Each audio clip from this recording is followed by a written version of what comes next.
Welcome back to Phil Jordan Psychic Sleuth podcast. We are on episode 5, and what do you want to talk about tonight, Phil? Well, I've had a lot of interest in my career in police work as a professional psychic.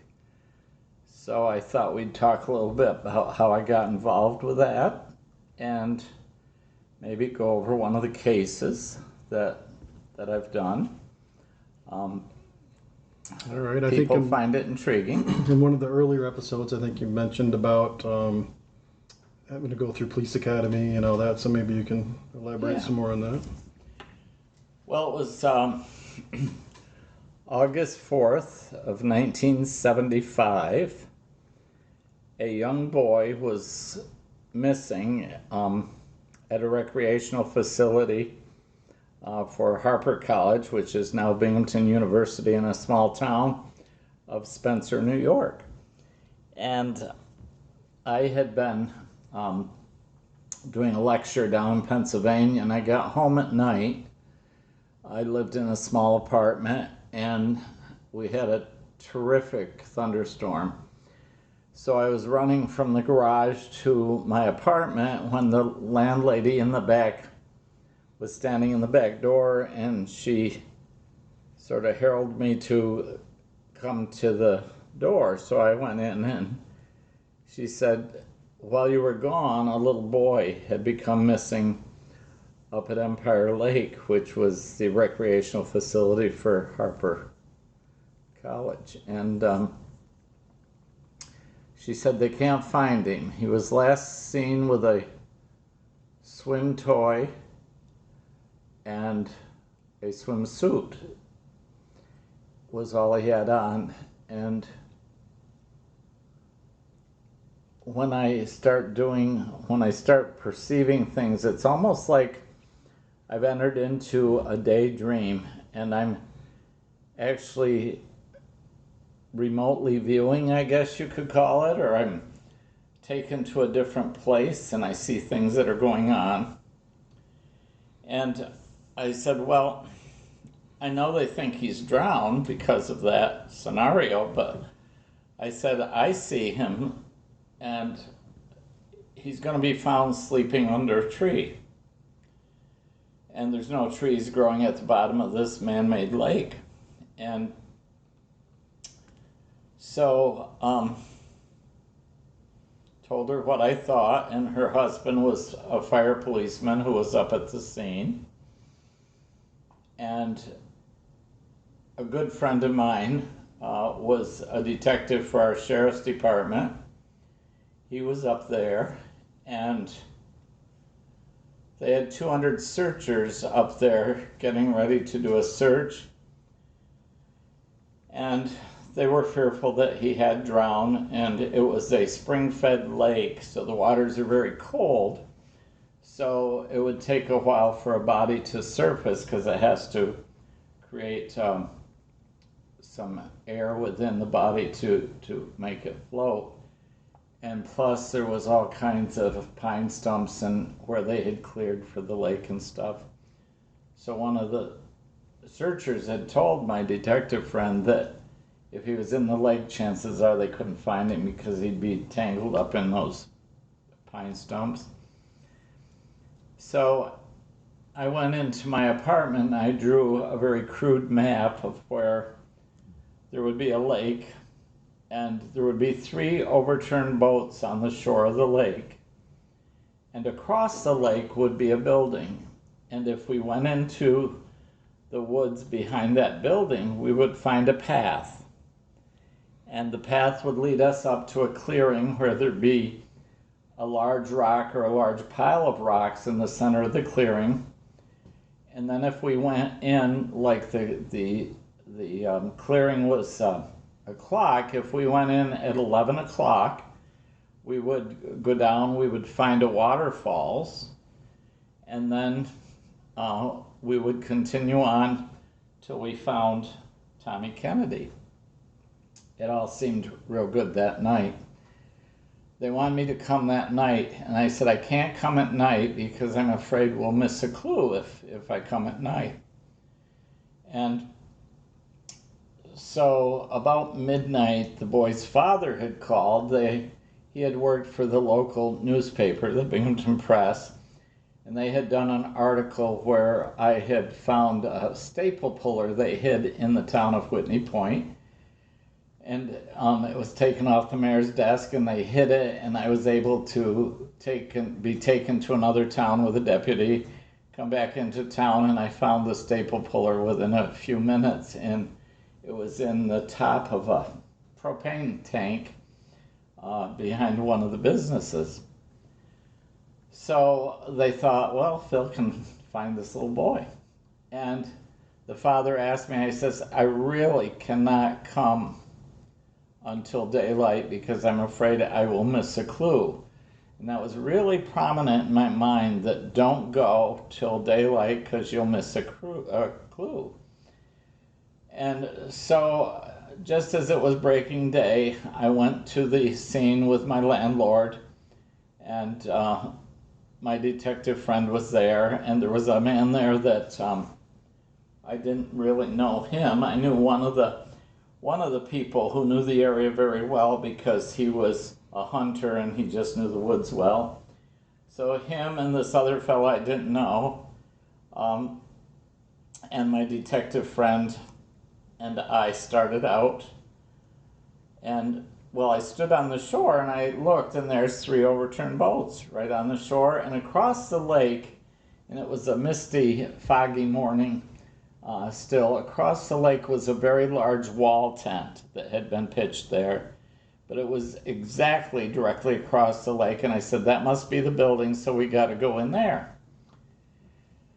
And Dave, my detective friend, Dave Redsicker, he says, I don't want to discourage you, but that's the exact opposite direction where the boy was last seen and where any searchers have gone. And I don't want to discourage you, but I don't want you to make a fool of yourself either.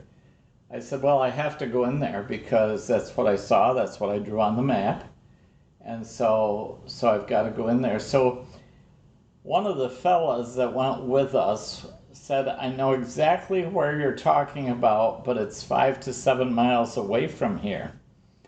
And he kept after me to go there, and I kept thinking, that little 6-year-old boy isn't going to cover 5 to 7 miles in the forests at night. So I was ready to give in to him because he kept after me about it, and I was ready to give in to him.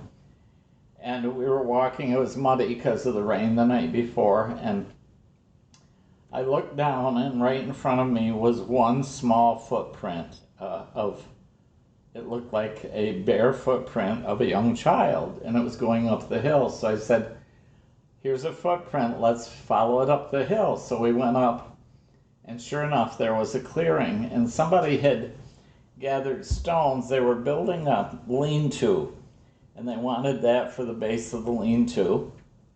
And so I said, we gotta go in at 11 o'clock. And so we went in, and within a few minutes, I could hear waterfalls. And it wasn't a big waterfalls, but you could hear a cascade of water. And I had been on our ambulance service at that time, so I said, I've had some training. I'll go down in the gorge, which was probably 30 feet deep.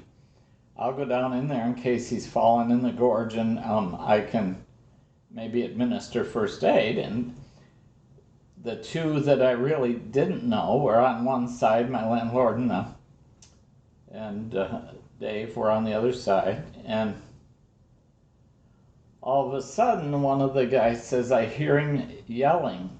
He's yelling for help. And I had already told them, yell both his first name and his last name because he might be in shock, might recognize one over the other. So they were yelling, Tommy Kennedy. And all of a sudden he says, he's answering, I hear him, he's yelling. So I asked the men I trusted, my landlord and the detective. They said, I don't hear him yelling. I don't hear anything. So I thought, well, the guy imagined that. So pretty soon, Dave says, yes, I do. I hear him yelling for help. And so they ran towards the cries, and it was, I was down in the gully, and I had to climb up out of the gully, and they had climbed over a fence. I vaulted the fence because I was running. Of course, I was 25 years old at the time and could do that. And I sprained my back. Well, when I got to them, they had Tommy Kennedy. He had been sleeping under a tree, just like I had seen the night before. And I told him that he would have a wound on his left breast area, and he had obviously walked through a thicket of briars and was scratched pretty bad there, but he was in good shape. He had slept all night in the woods, and he was in very good shape, much better shape than I was. So that news of a psychic finding a boy lost in the woods, it went nationwide. It was on the national news networks and in the newspapers. And so the next day I get a call from the sheriff of the county, and he says, you know, I just want to commend you for what you did yesterday. He says, I don't believe in any of that stuff, but he said, I listened to it on the radios, and my people told me that it really happened. He says, I'd like you to consider going to police academy and becoming a police officer where we could loan you to agencies all over the country. And so the following spring, the spring of 76, I think it was, I went through Municipal Police Training Academy and graduated and was an official police officer and was on loan for many, many different cases throughout the country. And it just seemed like one case after another, and I was able to solve so many of them. There's I think 19 episodes that were recorded on court TV at the time. Psychic detectives, psychic investigators. I think some of them are still on YouTube. And it was very fascinating because it not only showed me how my mind worked, but it also showed me what a help I could be to investigating agencies. And I was well received by police agencies, but I want to take a note right here that a lot of people who think they have psychic abilities volunteer their information on police cases. And so many times it's people that aren't really gifted. It's people that sort of are armchair detectives who think they've come up with a solution to a crime. So it can hinder the course of the investigation. I tell everyone that my work is to try to locate a person or to locate evidence, to reconstruct a crime through what I think happened, and I won't be 100% correct. And some of these fly-by-night psychics, they can actually hinder an investigation because they sort of make fools out of themselves. I mean, they'll get extreme, like an alien abduction or something like that, and it's something where they don't add to the case. But because of my credentials and having been through police academy, I understood the routine of investigation, and I would never try to take over an investigation. But I've had many, many cases that I've helped to resolve. Some didn't work out, but some of them have. And it always amazes me how accurate my mind was in those cases and how detailed my mind was in those cases. So it's something that's been probably the most intriguing part of my life. And what happens with me is, say I'm asked to work on death of a person. And I ask for a picture of the person when they're in a good physical state. I don't want to know anything about the case, because if I do, my mind is going to take over and not my psychic mind. So I don't want to know anything about the case. I will establish within my mind that the person's alive or deceased, and then I will start reconstructing the crime sort of like a daydream, only I'm there and I see what's happening, and sort of a remote viewing type thing. And I will get in as much detail as possible and tell how many people were there at the scene of the crime, or whether it was men or women, and what their ethnicity is, or whatever. And it's worked out extremely well, and sometimes it even frightened me, the detail that I had in those cases. Yeah, it's very interesting. I know I've participated in some of the cases with you, and it's been pretty amazing on the things and the details you come up with, and the various police offices that you work with, and how amazed that they were from what you provided them without any knowledge of the case or the area, all over the country. It's pretty amazing. One thing that I found, I did work a quadruple homicide case where there was 4 different young people missing, and there was 4 different dump sites of where the body was found, and 4 other sites. And so there was 8 agencies, and it's interesting how each agency wanted me to tell them what I saw, but don't tell too much to anybody else because we want to solve the case, so to speak. And for me, getting the case solved is the main objective, especially when it's children involved. Mm-hmm. I know a lot of police have gotten back to you, with results and feedback on what you provided. Then some others kind of hesitant, they solve a case, but they want to maybe take the credit as opposed to you taking the credit. Yeah, that's happened a lot, but it doesn't matter to me as long as the case is solved. Exactly, yep. Well, we can talk a little bit about a case that you went with me on in Georgia. And I'll introduce how I got involved with the case. There was a woman who told me that her brother had died under suspicious circumstances, and she knew that I didn't want to know much about the case, but she sent a picture of her brother, just a portrait photo of her brother.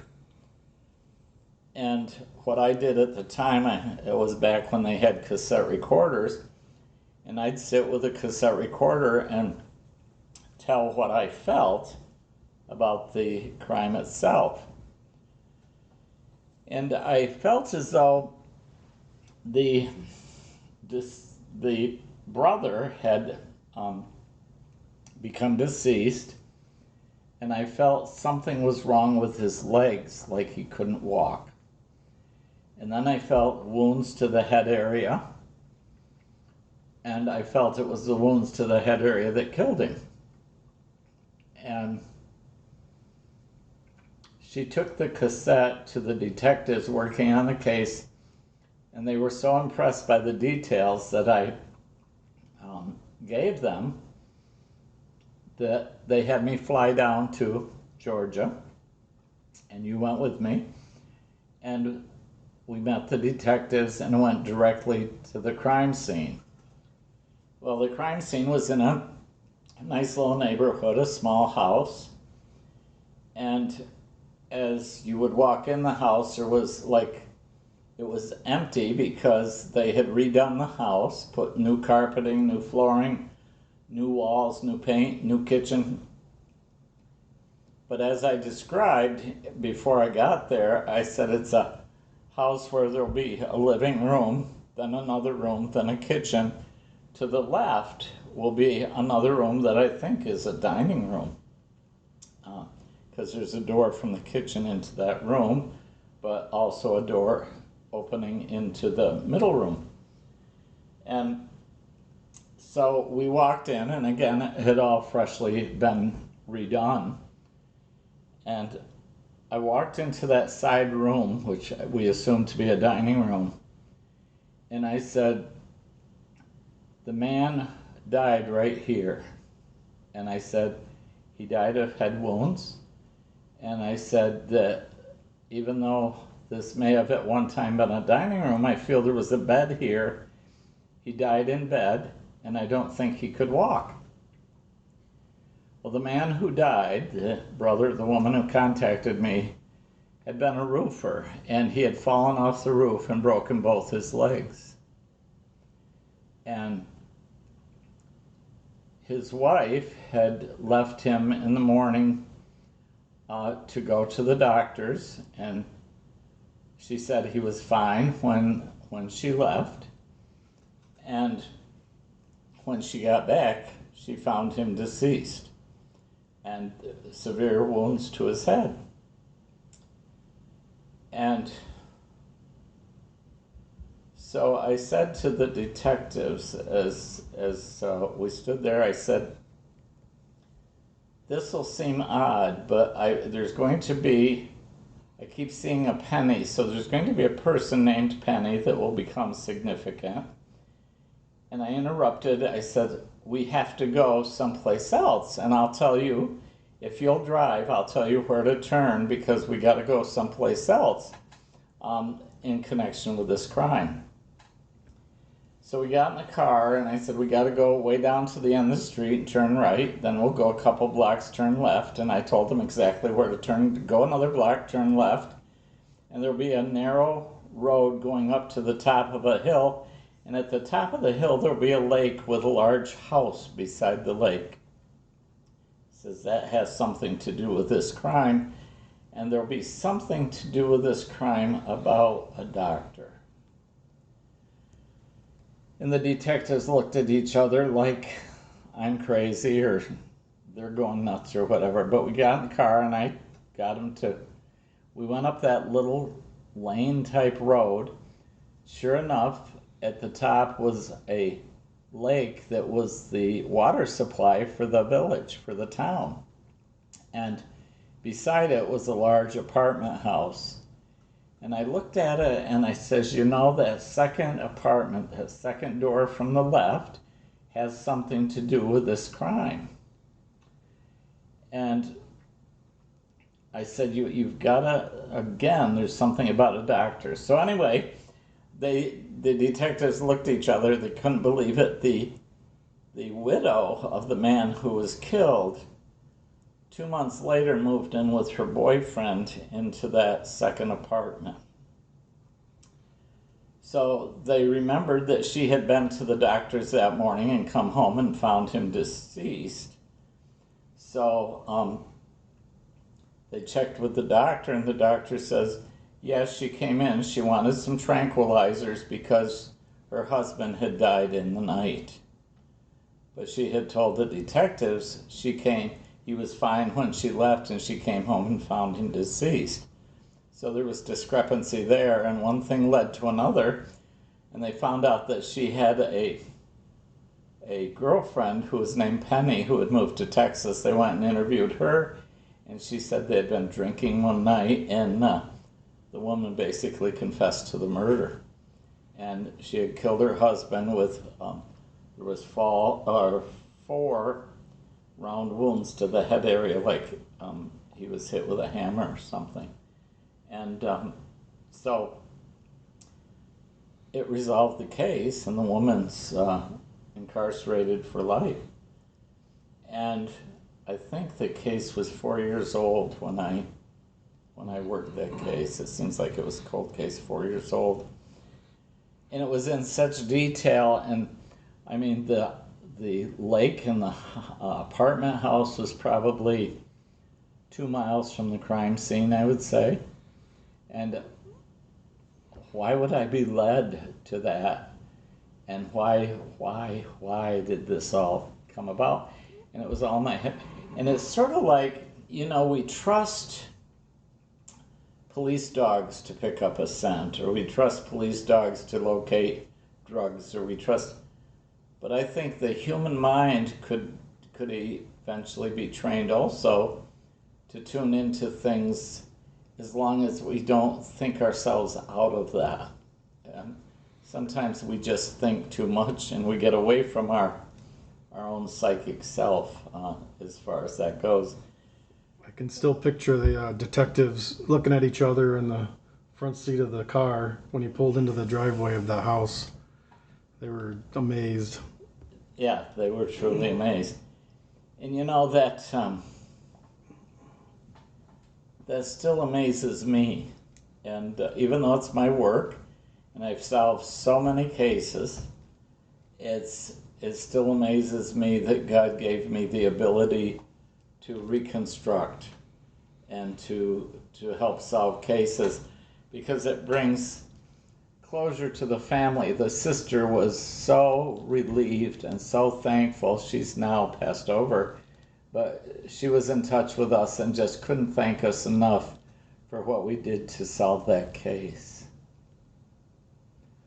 It's interesting the detail that comes to me, because some of it people would pass off as trivial, but for me, every little detail is so important, down to all my senses. Do I smell anything? Like I worked a case of a missing person out in Michigan, and I described a strip mall, and I said, if you go 1.5 miles behind the strip mall, I think the body will be in the woods 1.5 miles in there. So they went and they couldn't find the body. And I said, did you go in directly behind the mall? Yes. I said, well, I smell bread baking, so there must be a bakery in that mall. And they said, yes, there is. There's a bakery. I says, go directly behind the bakery, and they did, and they were able to find the body. And so those things, I use all my senses. When Dr. Ryan coined the phrase extrasensory perception at Duke University in the 40s, extrasensory perception is just using our senses in a heightened sense. So I utilize smell, sound, sight, feeling. Like if I feel a body is all wet, it's probably in a river or in a lake or something of that nature. Locally, we had a homicide case that detectives came for me to work on, and they just wanted to see what I could come up with. So they showed me a picture of the woman who was deceased, and I described a second floor apartment with an enclosed back steps, and I felt as though there was something to do with a bite mark on an arm, and there was something to do with a ring, and it was I think a green colored ring that she kept twirling on her right hand, on a finger on her right hand, as if it was a little big and loose, and she was twirling it there, and something about that ring, and I felt that she had been robbed for money for drugs. So then they bring out of their suitcase a pile of mug shots, and there was about 60 mug shots. So after about 15 minutes, I would put a pile here for possibly, a pile here, no, that isn't involved at all, pile here, I feel pretty significant to that. I wound up with a pile of 10 that were significant. And out of those 10, I chose 2 pictures. And I said there was the ring I described was stolen in the robbery, and I think it was taken to a pawn shop not far from where the murder took place. So come to find out, there was a ring missing. So they went to the in the meantime, I had picked out the 2 out of 10 pictures, and they went to the pawn shop, and the old guy that owned the pawn shop said even though it was several years later, he remembered that ring and he went and got his records, and sure enough, it had been pawned off. He'd given money to this one person who was known by the police to have been in trouble. As a matter of fact, he was incarcerated. So they went to where he was incarcerated, and one of the corrections officers said, "I don't know why, but this man filed his teeth down." I thought, ooh, that must hurt, but he had filed his teeth down. And of course, you can file your teeth down, but their position is going to remain the same for dental records.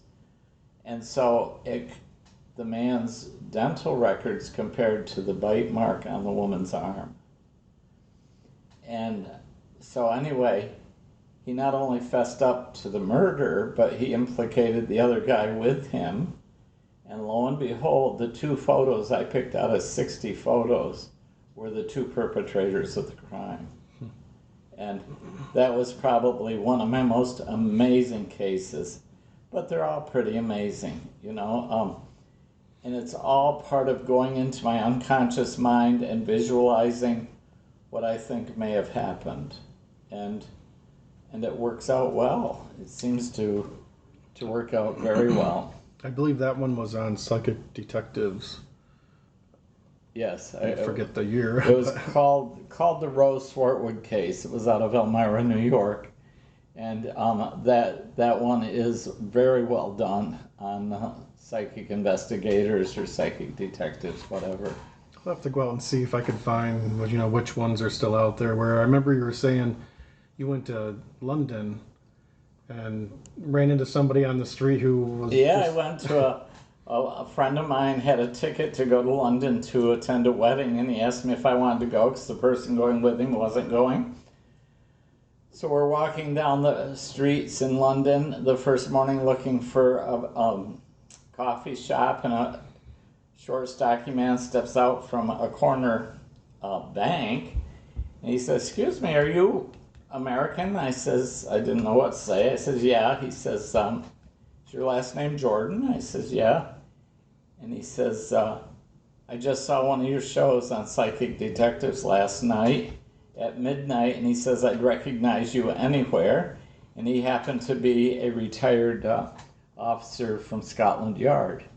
And so I guess I'm world renowned, so to speak. Although I don't ever feel that. I feel just a common person. But yeah, it's and some of the things that come to me may not be pertinent at the time, but may have been pertinent previous to that. For instance, I worked a double homicide of a young couple that were killed in sort of a park area in Boca Raton, Florida. And I kept seeing them sitting on a railroad track. And the detective says, no, there's no railroad track there. And there was an older detective there that said to him, "Let me think on that." And so he went and got information, and exactly where they were sitting at one time, there was a railroad track there. The railroad had gone through there. So it may have been pertinent at one time, but wasn't pertinent at the time. Most of my work is just to obtain a location of a being or evidence or whatever. It's not something that would stand up in court. It's not something that would be brought up in court because it would sort of make a mockery, I guess, out of the court system. But yet, if it can resolve a case and please a family and bring closure to a family, I think I've had so many cases that has been unique. It's not just homicide cases. I got started finding a missing boy, but one of my interesting cases, and I don't know if I've mentioned this in a previous podcast, but for years I did two radio shows, one in Binghamton, New York on WNBF, and one in Elmira, New York on WELM. And one night, the Binghamton show, it was 2 hours of show from 10 till midnight, and we'd do a topic each night, like we do on these podcasts. And then people would call in with things for me to try to resolve. This woman called in and said, "I've lost a ring. Can you tell me where my ring is?" And I said, "God, I feel like it's a small ring, like a child's ring." And I said, "It's been gone a long time, but," I said, "I think it can be found." I says, "It's going to be in a dresser, but you had the top drawer is the width of the dresser with 2 pulls on it. Pull that drawer out and look behind, and that ring will be found in the wood behind where that drawer was." And she says, "My husband's laughing. He don't believe in any of this stuff." Well, she called back in about 10 minutes, and they had found the ring. It was a baby ring that her grandmother had given her. She had lost it years before, 17 years before, and the dresser had been moved to California and then back to New York State, and that ring was still there. And so that's intriguing, because it's the proof is in the pudding, so to speak. Mm-hmm. Also on that radio show, I got a call that a woman was asking me questions, and I said, "I keep seeing a white sofa. Oh, and now I'm seeing a large picture, oil painting of daisies." And then she hung up. And she had called me, and she was asking me questions, but she was standing behind a white sofa in their living room. And when I said, "I see a white sofa," she sort of sat down on the floor behind the white sofa, and she was looking up at this portrait, oil portrait they had of, oil painting of a bouquet of daisies, just as I said that. And she got so flustered, she said, I thought you were outside looking in," and she hung up the phone immediately because it frightened her. But I was nowhere near where she was and had no idea where she was. But when those things come to me, they come to me in such a way that the knowledge comes to my heart, not my head. And if that knowledge comes to my heart, I know that there's factual information there, that there's something there that really bears significance in the case. And you don't want to be talked out of those feelings, like they were trying to do with the Tommy Kennedy case. It's like, you're going in the wrong direction. Exactly. You gotta... I don't allow them to talk me out of it. On every case I work, there's policemen that want to volunteer what they think happened, and I don't want to hear that. I want to tell them what I think happened. And so it works out very, very well. And it's worked out personally well for me as far as validating and verifying my own career. That I still know that I can do this. Well, that was 50 years ago that I found Tommy Kennedy. And I still work police cases, and it's fascinating for me how the criminal mind works. It's fascinating for me to realize how my psychic detective mind works, and it's just very validating for me. So it's very intriguing. It sure is. I know it was great being part of some of those investigations. It's just so amazing. Well, so many people that are professional psychics try to lay claim to a gift that only they have. And they're professional in many ways, but they also have a big name because they got an agent and developed a big name, which I could have done back then. But I grew up in a small town, Candor, New York, and I grew up in a very poor family. And if my gift can help others, why not? I didn't want to have to be called upon to make that happen all the time. Like if they're doing a show for 3,000 people, they often speak in generalities, and they'll say somebody up there knows somebody named Richard who's in spirit. Well, probably 30 people up there knew Richard in spirit. You got to be careful if a psychic is asking you a lot of questions or asking you to keep coming back to them. There's reason to believe they aren't as genuine as they purport themselves to be. There are some very gifted people that work in the field. I think at one time I was the only police officer who had been through police academy that was also a professional psychic. And I was very proud of that. Just an interesting side note to that. When I was about 16, I went to a medium for a reading. And of course, it was during the height of the Vietnam War. And I was 16, and she said, "I see you in a uniform. I can't tell what kind of uniform it is, but it doesn't look army or anything. And I see you raising your hand in front of a flag, your right hand in front of a flag." And I thought, oh no, I'm going to end up being drafted. You know, it was at that time.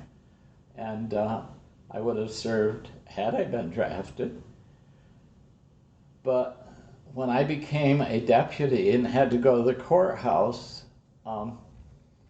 I stood there with my right hand raised, taking the oath to serve as a sheriff's deputy. And the uniform, of course, was not like an army uniform, but it was a uniform. And it all came back to me at that point. That's exactly what she was seeing 9 years before it happened. And so she was very gifted too. And she told me things that I will share in future episodes about things that I've been told by psychics that have come to pass, which are just absolutely fascinating things in my life. And I think the one gift God gave us is the gift of memory, because I often at night after doing my evening meditations and prayers and devotions, I often ponder my gift and the things that I've done and the things that I've been told and the things that have been so intriguing in my life. And I'm so thankful that even though life was a struggle in my early life, I think it's perhaps that struggle that led me to know my spirit well enough, because I needed to know what was going to happen next. And so it cultivated and grew my psychic self, in which I can share that gift with many, many people. I mean, I still do readings from all over the world on the telephone. The radio shows got it so I could do readings without having the person be there. And I do telephone readings and mail readings and in-person readings and from all over the world. And it's just captivating. I try to keep it to a price that's affordable for the average person, because some of the well-known psychics get like $800 for a half hour. No, that's far too much. So anyway, that's an episode about my police work. All right, very interesting. I'm glad I was part of some of those cases. And I'm glad you were too, because I don't travel well by myself. You were very helpful. All right, anything else you want to add before we close No, out? If people have questions they want me to work with, they can send an email to Phil Jordan Psychic at gmail.com. That's philjordanpsychic@gmail.com. And I'd love to hear what you think about the episodes and the podcast, Phil Jordan Psychic Sleuth, so that it encourages me to keep on going. Thank you. All righty, thank you.